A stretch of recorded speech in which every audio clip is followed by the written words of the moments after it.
तर्जुमान अमरीकी महकमा खारजा Matthew Miller ने न्यूज़ ब्रीफिंग के दौरान एक सवाल पर कहा कि हम हुकूमत पाकिस्तान की जानिब से इंटरनेट पर पाबंदियों से आगाह हैं। हमें सोशल मीडिया पर पाबंदियों पर भी तशवीश है। सोशल मीडिया और हमारे जो पॉलिटिकल लैंडस्केप को कैसे इन्फ्लुएंस कर रहा है। और नॉर्मली जो जिसे वो कहते हैं ना, एक तरफ हम देखते हैं कि एक ऐसी इंफॉर्मेशन है जिसको कंट्रोल ही नहीं किया जा सकता।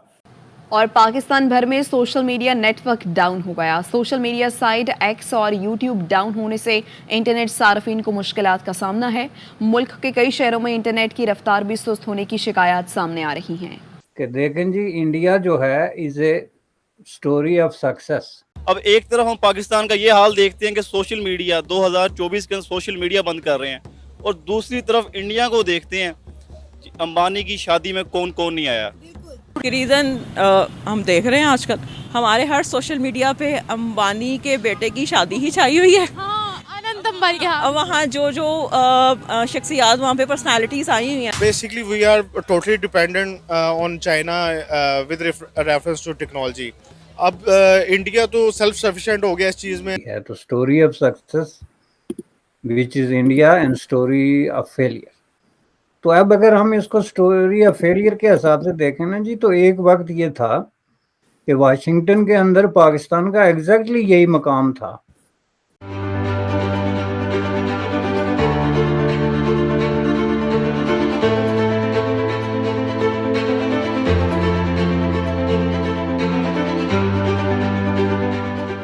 आज हम बात करने वाले हैं, ये खबर सामने आ रही है कि पाकिस्तान में तमाम सोशल मीडिया प्लेटफॉर्म्स को बैन कर दिया जाएगा, साथ ही साथ वीपीएन को भी बैन कर दिया जाएगा, ताकि कोई वीपीएन के जरिए भी किसी सोशल मीडिया प्लेटफॉर्म पर एक्टिव ना हो, इस्तेमाल ना करे, प्रॉपर तौर पर बैन कर दिया जाएगा। इस पर human rights commission of Pakistan ने इस चीज़ की अपोजिशन की है, कहा है कि ये ह्यूमन राइट्स की वायलेशन है। फ्रीडम ऑफ एक्सप्रेशन पाकिस्तान में ख़त्म किया जा रहा है, फ्रीडम ऑफ स्पीच पाकिस्तान में ख़त्म की जा रही है। हमें 1947 से भी पिछले दौर में शिफ्ट कर दिया जा रहा है। as you are comfortable. Okay, तो चीजें बदलती रहीं जैसे हाँ, तो आई वाज सेइंग कि ट्रेडिशनल मीडिया के रोल को अंडरस्टैंड करने से हम डिजिटल मीडिया के रोल को अंडरस्टैंड करेंगे।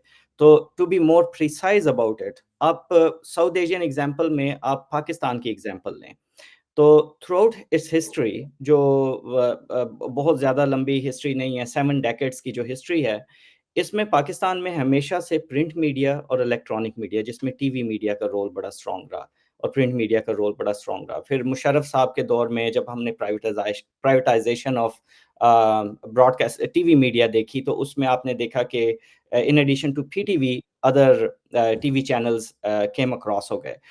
अब हमेशा से हमारी ऑडियंसेस को जो नैरेटिव मिलता था वो इसी ट्रेडिशनल मीडिया से मिलता था, और उसी के ऊपर वो अपनी राय कायम करते थे।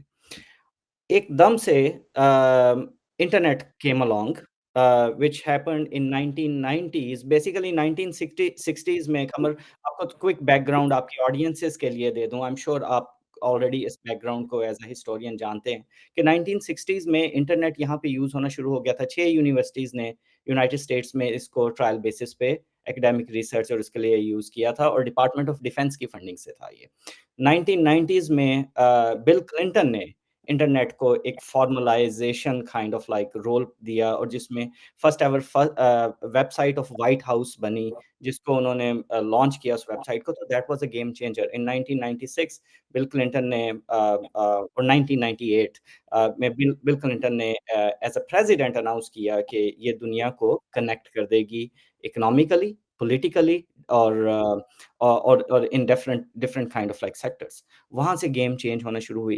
सोशल मीडिया साइट को परमानेंटली बैन किया जा रहा है, वो यूट्यूब हो, फेसबुक हो, ट्विटर हो या फिर इंस्टाग्राम। पाकिस्तान की इंतजामिया का कहना है कि ये नौजवान नस्ल में इंतशार पैदा कर रही है, लिहाजा ये सोशल साइट पाकिस्तान में परमानेंटली बैन होने जा रही है। क्या कहेंगे, इतना इसका कितना बड़ा नुकसान होने वाला है पाकिस्तान को? अगर देखा जाए ना, तो सबसे पहले जो पाकिस्तान में लोकल ई कॉमर्स स्टोर चल रहे हैं वो बंद हो जाएंगे। डिजिटल मार्केटर्स जितने भी हैं वो सब, उनका काम जो पाकिस्तान में है वो ख़त्म हो जाएगा। उसके बाद जितने ब्रांड्स हैं उन्हें एडवर्टाइज करने के लिए, एडवर्टाइजमेंट के लिए कोई चीज़ नहीं मिलेगी, जगह ही नहीं मिलेगी, तो एडवर्टाइजमेंट वो करेंगे कहाँ पे? अब एक तरफ हम पाकिस्तान का ये हाल देखते हैं कि सोशल मीडिया 2024 के अंदर सोशल मीडिया बंद कर रहे हैं, और दूसरी तरफ इंडिया को देखते हैं, अंबानी की शादी में कौन कौन नहीं आया।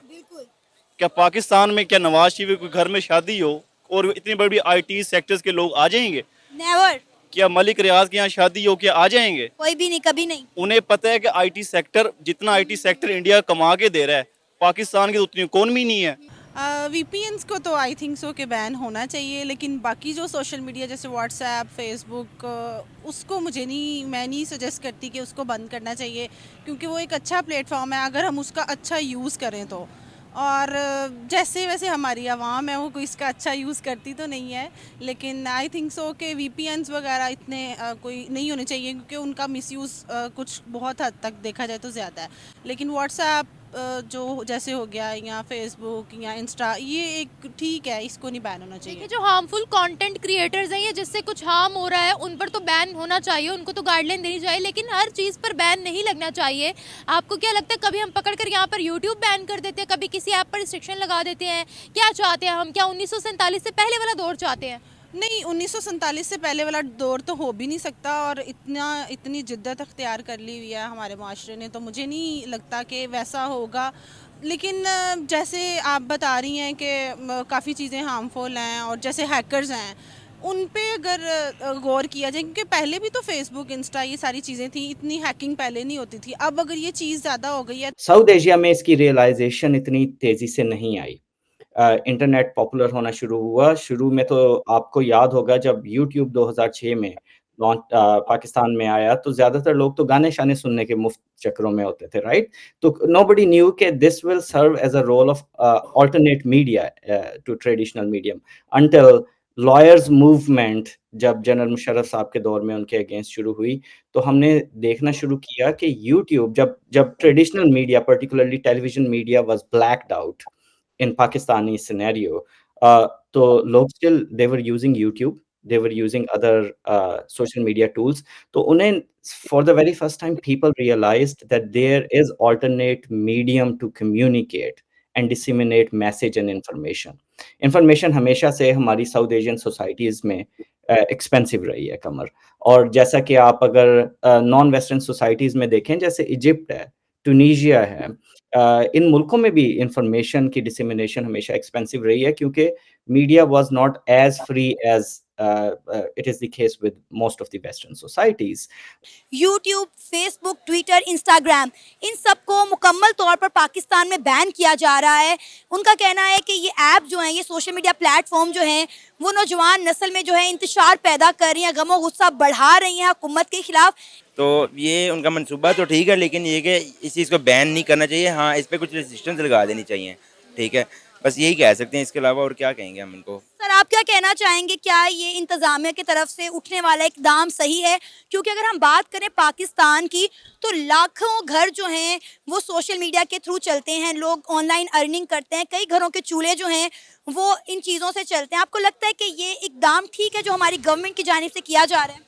जी मैम, असल में बेसिकली होता ऐसे है कि हर चीज़ के ना एक पॉजिटिव और नेगेटिव व्यू होता है। तो अगर हम नेगेटिव व्यू के हिसाब से देखें तो हुकूमत मेरे ख्याल में सही फैसला ले रही है, लेकिन अगर आप ग्रूमिंग के हिसाब से देखें, और एज अ मेरी जो फील्ड है, मैं फ्रीलांसिंग करता हूँ, तो अगर मेरे हिसाब से देखा जाए तो ये एक चीज़ गलत चीज़ है कि आपको जो है ना रिस्ट्रिक्शन लगानी चाहिए, बट इतनी नहीं लगानी चाहिए कि आप जो है ना वो बिल्कुल एक डेड हो जाएं, और जो है ना आप पूरी दुनिया से गायब ही हो जाएं कि पाकिस्तानी कोई अवेलेबल ही नहीं है सोशल मीडिया पर। तो ऐसा नहीं हो सकता पॉसिबल।